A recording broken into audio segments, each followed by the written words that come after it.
everyone. Today we are reading the next chapter of The Curse is Cute, a chicken nugget transformation saga. This chapter is called Dances with Lone Wolves. Just as a warning, it contains transformation, male to female TG, MC/identity debt. So if you are sensitive to any of the above topics, I would advise that you don't listen to this story. This chapter was made by Narwhal, like all the other chapters, and it contains 2,279 words. With that out of the way, let the story begin. October 13th. Cody Fields didn't like people. That part, at least, was easy to explain. He didn't like the way people filled a room like smoke, didn't like their eyes, always asking without words, judging without reason. He didn't like the tension that built in his jaw every time he had to say I'm fine through clenched teeth. People didn't listen. People didn't mean well. Not really. People never left him in the hell alone. And people, to be fair, didn't exactly send him fruit baskets either. But he liked horror. Loved it. Not the mascot horror trash on Steam. I'm looking at you, Garden of Banban. The real stuff. The kind that seeped. The kind that coiled beneath your ribs and made you doubt the shape of the world. The kind that made you feel seen, even when it was a monster doing the seeing. That was how it started. At 13, after school, curled on the living room couch with headphones plugged in, volume up to drown out his dad screaming in the basement, blood on the screen, screams in his ears, and something like peace crawling through his bones. He'd worn black ever since. Black hoodies, black boots, black nails, always bitten short, black eyeliner applied with trembling hands that never stopped shaking. He hadn't taken off his mother-chipped skull rings since the day they found her car abandoned on the edge of Quarry Hill. No blood, no note, just the door left ajar and the engine still running. She used to call him her little lone wolf, even when her smile stopped being real. So he became one. By 16, Cody was a ghost in the hallways of Twin Graves High. Half boy, half shadow. A walking sigh no one dared to exhale. A question people had stopped trying to answer. He didn't fight back anymore. Didn't speak. Unless spoken to. Didn't react when lockers slammed too close or shoulders bumped too hard. He learned how to disappear in plain sight. Twin Graves, Illinois was the kind of town that fed on silence. The only place that opens past 10 were gas stations and churches, and the occasional 24-hour diner where truckers staff that's still and quiet, eyeing him like a stray animal that had wandered in from the woods. The town was all cracked sideways, dead trees and too many places where the streetlights flickered. You didn't leave Twin Graves, you just withered with it. Cody lived on the top floor of a house with too many locked doors. His dad spent most nights in the basement drinking flat beer and grumbling at muted sports reruns. Cody stayed in his bedroom, his sanctuary, his crypt. The walls were covered in peeling posters. The Craft, Silent Hill, The Babadook, Friday the 13th, Hellraiser. Yes, the man kept Halloween props and called it home decor. A shelf of plastic skulls and bone-shaped candles stood above his desk, lit by a too-dim LED strip that he never turned all the way up. The carpet was worn threadbare. The incense smoke had dyed the ceiling grey. A second-hand laptop rested on the bed open, always playing something. His playlist was on again. Rot Inside Me, greater than emoji, 3 emoji. A loop of Slipknot, Disturbed, Nine Inch Nails, Papa Roach, Impaler, Evanescence, and soundtracks from horror movies that he likes. If Twin Graves was a town in LA County, he could only listen to 95 Will Rock. Outside, the wind scraped against the windows like fingers searching for a way in. The trees rattled in the cold. He didn't feel scared. Cody hadn't felt anything in a long time. Not really. Just a low, soft hum of wrongness, like something growing beneath the floorboards of his life. He stared at the screen. Didn't scroll. didn't type, didn't move until the phone buzzed. New email from BZ. Subject, soft like wool, sharp like teeth. Are you a wolf or a sheep? Attachment, wolfskin.mov. If you try to open that link, it won't be found. Cody squinted, frowned.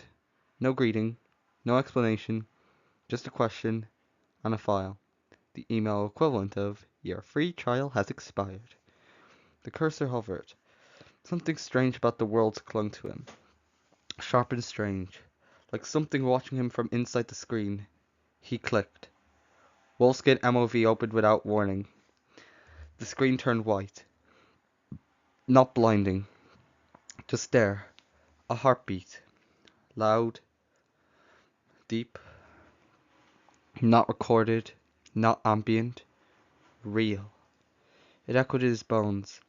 A silhouette appeared in the center. Vaguely humanoid. Vaguely animal. Shifting. Stretching. Breathing in ways that shouldn't have been possible. Its shape pulsed with the beat. Its limbs bent inwards. Then outwards. Ears twitched. Something wagged. Something sharp glinted in its hands. Then, black. If your video player's off, but your bones are still vibrating, congratulations, you've subscribed to something irreversible. The screen shut off, but the heartbeat didn't stop. It crawled into his chest, under his skin, beneath his teeth. His tongue tickled, his gums ached. The glow of his laptop had vanished, but the pressure hadn't. Cody blinked. He was no longer sitting. His knees pressed to the floor. His hoodie stuck to the back with sweat. His fingers were splayed against the floorboards, joints twitching like live wires. The wood felt too cold. His breath fogged in the air, even though the heater was still humming. He tried to speak, but nothing came out. His fingers shook.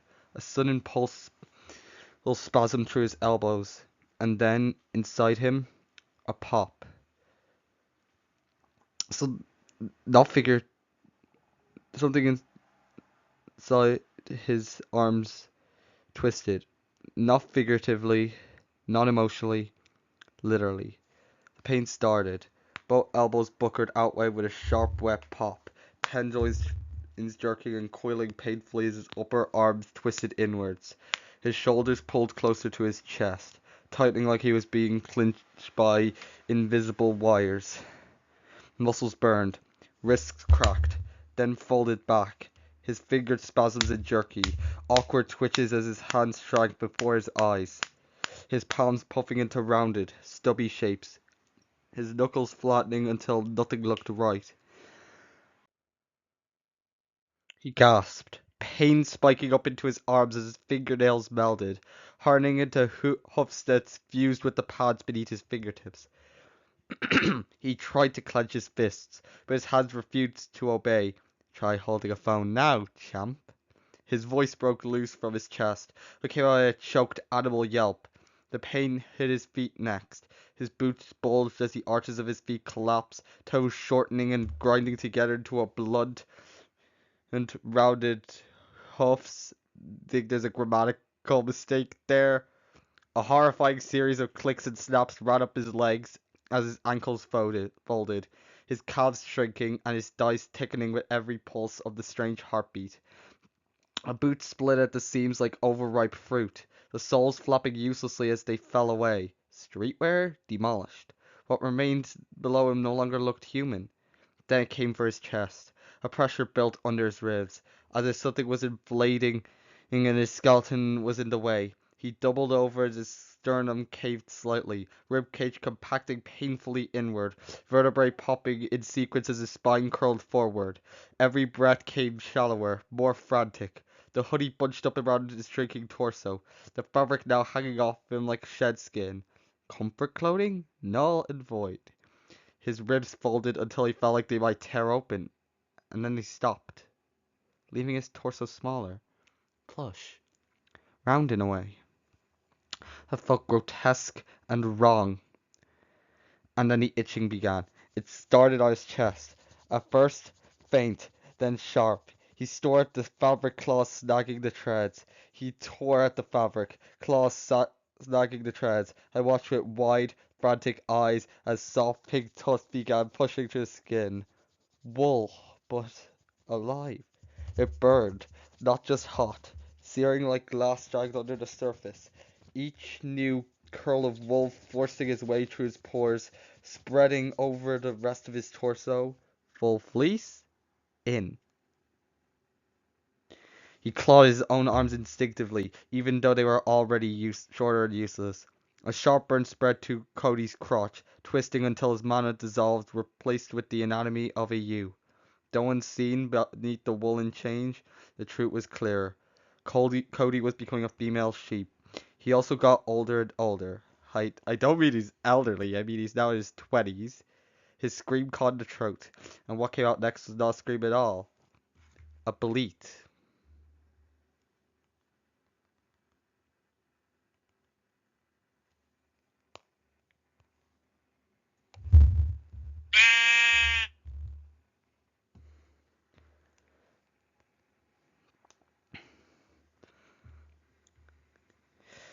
His face flushed with heat. The eyeliner streaked down his chest as the sharpness of his law dissolved at his jaw. Cheekbones softening into roundness, lips pulling in, nose collapsing into a tiny pink heart shape. His teeth pressed painfully against his gums, then simply dissolved, replaced with neat, uniform, doll-like nubs. His vision swam as his irises paled, swirling into soft pastel hues, pupils shrinking into black dots flamed by piglets. And then, crack! His ears. Something tore upward through his hairline, cartilage stretching and splitting, blood rushing hot as the tips grew longer and heavier.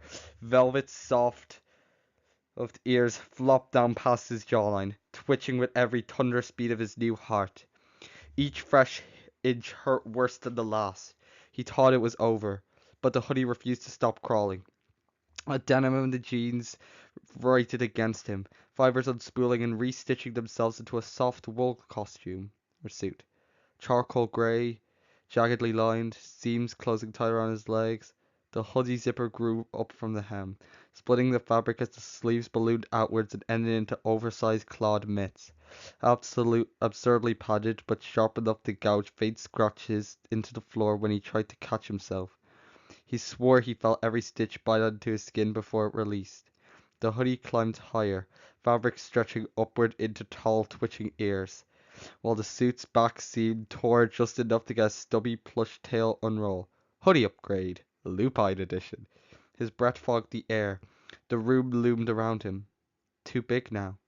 He felt small, wrong, but bright. Brighter than he felt in years. His body began to shimmer, flattening into 2D, thick black outlines enclosing his new shape, fur and wool rendered in flat tones like an illustration, the premiere of his new body performance. And then his voice came, sweet at first, but not him anymore. Soft, got girl sweet but with an edge that could cut grass. Am I still scary? He muttered, cute and creepy, a 10 out of 10 combo. Cody raised his head towards the mirror. The creature looking back was small, round, unsettling cute, pink-lidded, eyes half closed, like he already knew the answer to every question, wool clinging to his cartoonish frame like blush, claws glinted faintly at the tips of padded mitts, his heart-shaped nose twitched. A soft giggle escaped his lips without meaning to. And just like that, something inside, the ache, the dread, the bitter curl of isolation, loosened. Cody, who had spent years burying himself under layers of black and silence, was gone. In his place stood Coffee, the sheep in wolf's clothing. The hush of things half said. Where Cody had curled inward, Coffee tilted her head. Where Cody had clenched his jaw, Coffee bared her teeth. Not to threaten, but to grin. The crushing loneliness that used to feel like armor now fell off her like old skin, leaving behind something lighter, stranger, softer. She still liked horror, oh yes, but now she was the uncanny. not a victim of the creeping dread, but its master. The trickster in the corner of the room, the sheep that growled. Because, to be fair, Coffee looked like she listened to horror movie soundtracks on vinyl while sewing her own cursed Build-A-Bears, and honestly, she kinda does. She called herself scary, creepy, cursed, cute, but the truth was simpler. She was weird, friendly, playful, just not in any way that made sense. Gone was the dread of being seen. Now she invited the stares, boredom like a second costume. If Cody was smoke trying to vanish, Coffee was fog with claws, wrapping herself around others, unsettling and warm all at once. People didn't make her nervous anymore. They made her curious. She liked poking their expectations, flipping their assumptions. She liked being the sheep you didn't see coming. The wolf costume wasn't for protection. It was for expression, for transformation, for contradiction. She loved that it didn't match her, that it never would. It made her more herself, theatrical, unpredictable, sweet and eerie in equal parts. As for Cheeseburger, sweet, bubbly Chi, Coffee adored her, and she made sure to show it in the weirdest, most Coffee ways possible. I guess Coffee's an adjective now. I added that note myself. Skipping into rooms upside down, leaving spooky notes, stealing kisses with an innocent bleat and a mischievous flash of fang. Insecurity melted into odd affection. Angst became trickery. Coffee was still a lone wolf in a way, but she made the loneliest dance. Cody was gone. She was Coffee now. The sheep of wolf's clothing, the hush of things half said. Wait, I think the author repeated that. Cody padded towards the mirror, claws tracing faint lines into the wall as she passed. The chipped skull ring clinked against the floor and rolled away, no longer hers. In its place, quiet, velvet quiet. The mirror's surface shimmered, pink and grey spirals coiling outward like smoke, and a crack split down the center, spilling impossible light. She tilted her head, and then stepped forward, paws sinking into the glass where as though it were water. When the last curl of wool disappeared into the mirror, the room fell silent again. Only the faint scent of wool and memory of claws on wood remained. And Coffee was gone, reborn in a world where softness could bite and strangeness was power. So that's the chapter. I'm going to be posting another one as soon as possible to make up for not posting yesterday. So for now, be sure to subscribe. Goodbye.